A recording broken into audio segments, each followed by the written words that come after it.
Hello అండి. నేను ఈరోజు ఒక టాపిక్ని మీతో మాట్లాడదామని, మీకు షేర్ చేసుకోవాలని నేను చాలా రోజుల నుంచి అనుకుంటున్నాను. కానీ మాట్లాడలేకపోతున్నాను. నాకు కొంచెం టైం సరిపోక. సో ఏంటంటే నా క్వశ్చన్, ఎందుకు అక్క చెల్లెల మధ్య, అన్నదమ్ముల మధ్యన ఆస్తి పంపకాల్లో గొడవలు వస్తాయి, ఎందుకు వస్తాయి అనేది నా చాలా చాలా పెద్ద పెద్ద క్వశ్చన్ అనమాట. నాకు ఈ ప్రశ్నకి సమాధానం నాకు దొరకలేదు. నేను చాలామందిని అడిగాను, మా మమ్మీని అడిగాను, మా రిలేటివ్స్ అడిగాను, అందరినీ అడిగాను. దానికి సమాధానం లేదు.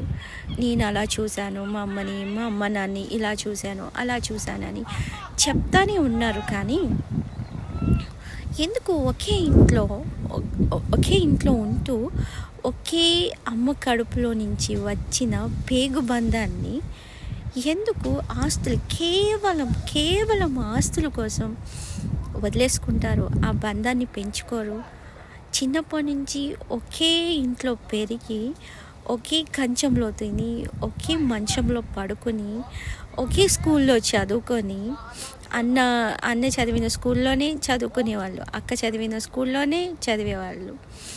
అంతలా చదువుకొని ఒకరినొకరికి సహాయం చేసుకుంటూ అంత ప్రేమని చూపించుకునే వాళ్ళం ఎందుకు ఒక సర్టెన్ ఏజ్ వచ్చిన తర్వాత ఆస్తు పెంపకాల్లో ఎందుకు గొడవలు వస్తాయి? ఇంత రక్త సంబంధాన్ని ఎలా తెంచేసుకొని కోర్టు వరకు వెళ్ళిపోయి ఆస్తుల గొడవల కోసం అని వెళ్ళిపోతూ ఉంటారు. ఒకవేళ ఏదైనా ఫంక్షన్లో కనిపిస్తే ఒకరినొకరిని చూసుకొని మాట్లాడుకోలేని పరిస్థితి. ఈవెన్ పిల్లలు వచ్చి పెద్దమ్మ బాగున్నావా అని అడిగినా ఎందుకు నువ్వు మాట్లాడావు అని తల్లులు తిట్టే పరిస్థితిలో కూడా ఉన్నాము. ఎందుకు అలా జరుగుతుంది అనేది నాకు చాలా పెద్ద ప్రశ్న అనమాట. ఆ ప్రశ్నకి సమాధానం ఇప్పటి వరకు దొరకలేదు. తర్వాత నాకున్న నర్సింగ్ ఎక్స్పీరియన్స్ని బట్టి నేను చాలామందిని చూశాను. నేను ఒక సంఘటన మీకు చెప్తాను. అదేంటంటే, ఒకరోజు నేను నైట్ డ్యూటీ చేస్తున్నప్పుడు ఒక పేషెంట్ మేబీ 96 ఇయర్స్ ఉంటాయన్నమాట. 96 వయసు గల ఆవిడ నాకు చెప్పింది, నేను ఈరోజు నైట్ చనిపోయేతానేమో అని. తను చనిపోవడం తనకి తెలిసిపోయిందనమాట అని నాతో చెప్పింది. అయ్యో, నేను అన్నప్పుడు, అయ్యయ్యో అలా అనకండి, మేమందరం ఉన్నాం, మీకేం కాదు, మేము మిమ్మల్ని చూసుకుంటాము అని చెప్పాను. చెప్పిన తర్వాత ఆవిడ అన్నారు, నా కొడుకుని చూడాలని ఉంది, ఒకసారి నా కొడుక్కి ఫోన్ చెయ్యమ్మా అని అన్నారు. సరే అని నేను ఫోన్ చేశాను. ఫోన్ చేస్తే కొడుకు ఒకసారి ఫోన్ చేసినప్పుడు లిఫ్ట్ చేయలేదు, రెండోసారి చేసినప్పుడు లిఫ్ట్ చేసి ఇలాగా మీ అమ్మగారికి బాగాలేదండి, ఒకసారి మీరు వచ్చి చూడండి, కొంచెం ఆవిడ మిమ్మల్ని చాలా మిస్ అవుతున్నారు, మిమ్మల్ని చూడాలంటున్నారు, తొందరగా రండి అని అంటే ఆయన అన్నారు, లేదు సిస్టర్, నేను ఇప్పుడు రాలేను, ఎందుకంటే మిడ్నైట్ 2 o'clock అయిపోయింది, నేను రేపు మార్నింగ్ వచ్చి చూస్తాను అన్నారు. ఇప్పుడు మా మమ్మీ బాగానే ఉన్నారు కదా అని అడిగారు. మమ్మీ బాగానే ఉన్నారు, కాకపోతే ఆవిడ మిమ్మల్ని చూడాలని అంటున్నారు, తెలియదు మరి అని చెప్పేసి అన్నాను. ఈ విషయాన్ని వచ్చి పేషెంట్కి చెప్పాను, ఇలా అంటున్నారంటే నా కూతురికి ఒకసారి కాల్ చేయమ్మా అని. సరే, కూతురికి కాల్ చేశాను. కూతురికి కాల్ చేసిన తర్వాత కూతురు లిఫ్ట్ చేశారు. లిఫ్ట్ చేయగానే వచ్చిందా, ఇంకొక హాఫ్ అన్ అవర్లో వచ్చేస్తానమ్మా, ఎందుకంటే కొంచెం మిడ్నైట్ కదా, కొంచెం లేట్ అవుతుంది రావడానికి అని చెప్పేసి అన్నారు. సరే కదా అనేసి నేను కూతురికి వెళ్ళి చెప్పినప్పటికీ పేషెంట్ కార్డియాక్ అరెస్ట్ వచ్చేసింది. నేను సిపిఆర్ ఇస్తూనే ఉన్నాను. సిపిఆర్ ఇవ్వడం చాలా కష్టం, అయినా కానీ సిపిఆర్ ఇస్తూనే ఉన్నాను. పేషెంట్ రెస్పాండ్ అయ్యింది. అప్పుడు నేను చాలా హ్యాపీ ఫీల్ అయ్యాను. పేషెంట్ రెస్పాండ్ అవుతుంది, సర్లే వాళ్ళ కూతురు కొడుకు వస్తారు. ఆమె చాలా అడిగింది అనమాట.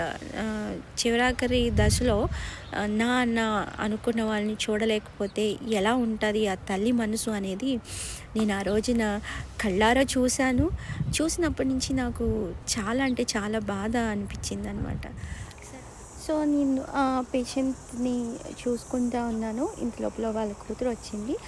కూతురు జస్ట్ ఇలా స్టెప్ అయింది హాస్పిటల్‌లో, అంతే. అమ్మ ప్రాణం పోయింది. అప్పుడు ఆమె పడ్డ తపన, నా కూతుర్ని, నా కొడుకుని చూడాలనే తపన నేను కళ్ళారా చూశాను. చూసిన తర్వాత పిల్లలొచ్చారు. వచ్చి మమ్మీని చూసుకున్నారు.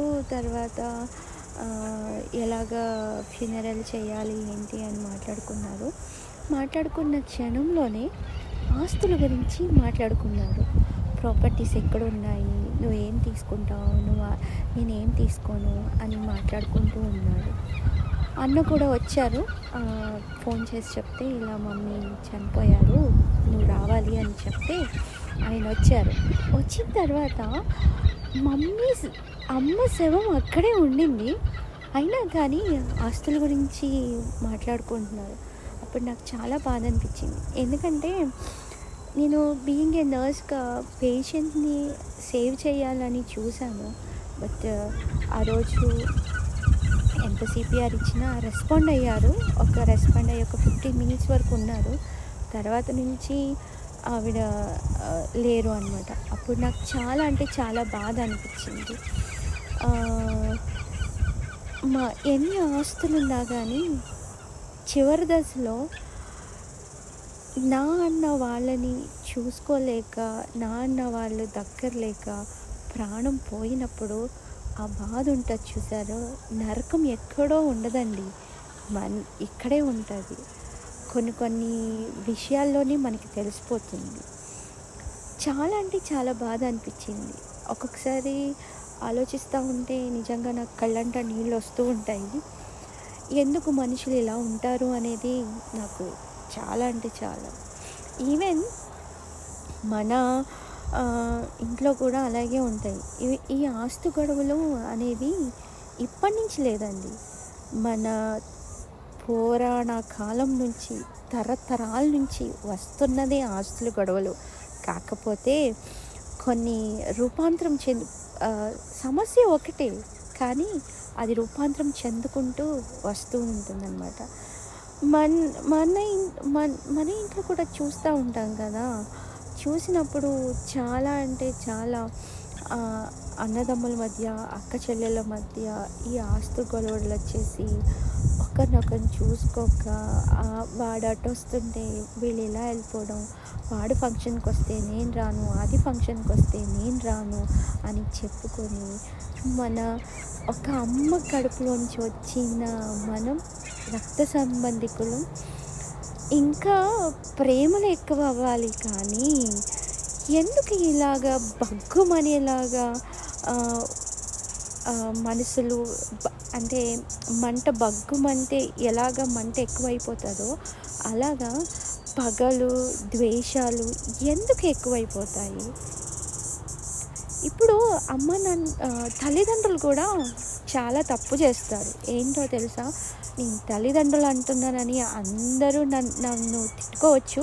ఎనీవే, తిట్టుకున్నా పర్లేదు. బట్ నేను చూసిన చాలామంది, మేబీ 80% చాలామంది పిల్లలకు ఈ ఆస్తు గొడవలకి కారణం తల్లిదండ్రులే అవుతారు.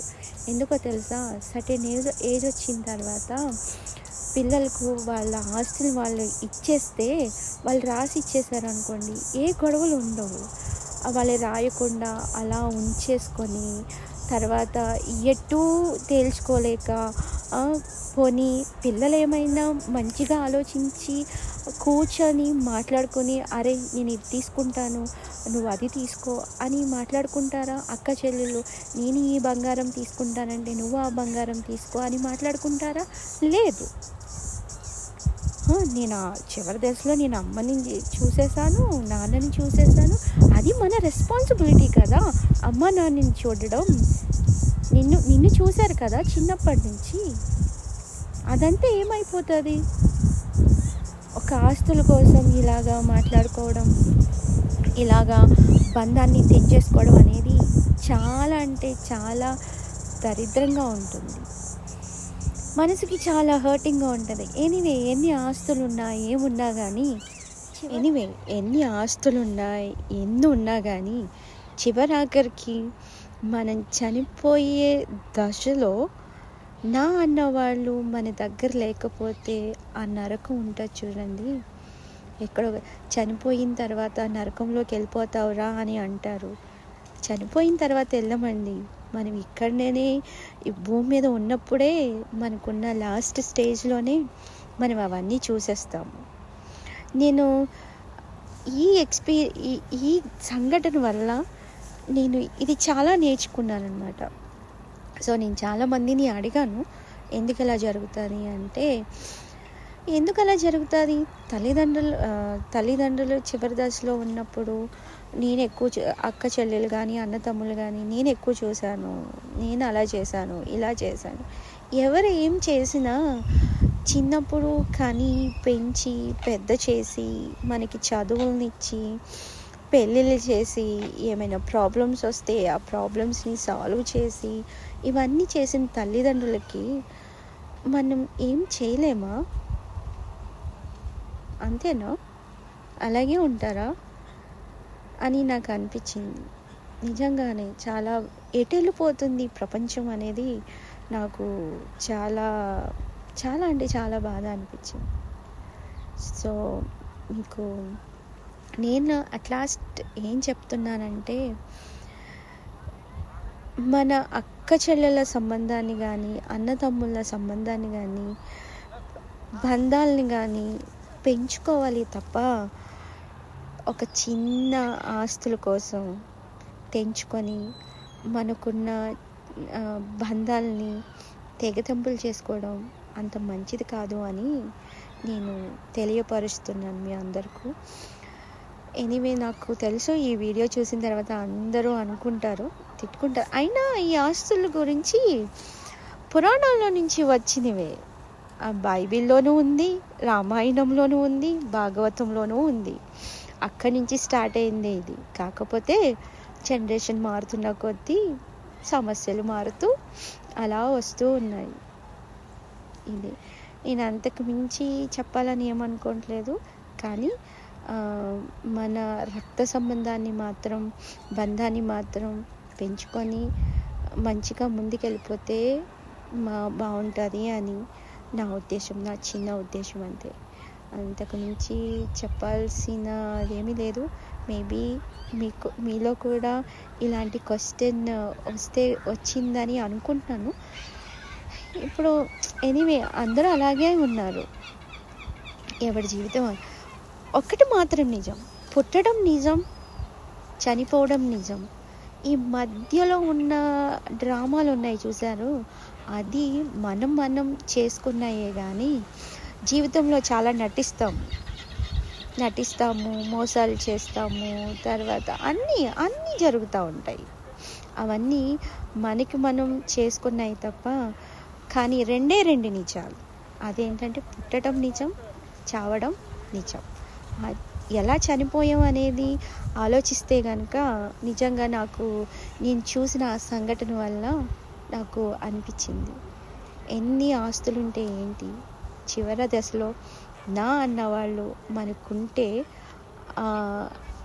ఆ మనస్సు తాపన ఉంది కదా, ఆ మనస్తాపం లేకుండా హ్యాపీగా మనం కాలం చేయొచ్చు అని నా చిన్న ఉద్దేశం. ఈ వీడియో మీకు నచ్చితే లైక్ చేయండి. ఉంటాను. బాయ్.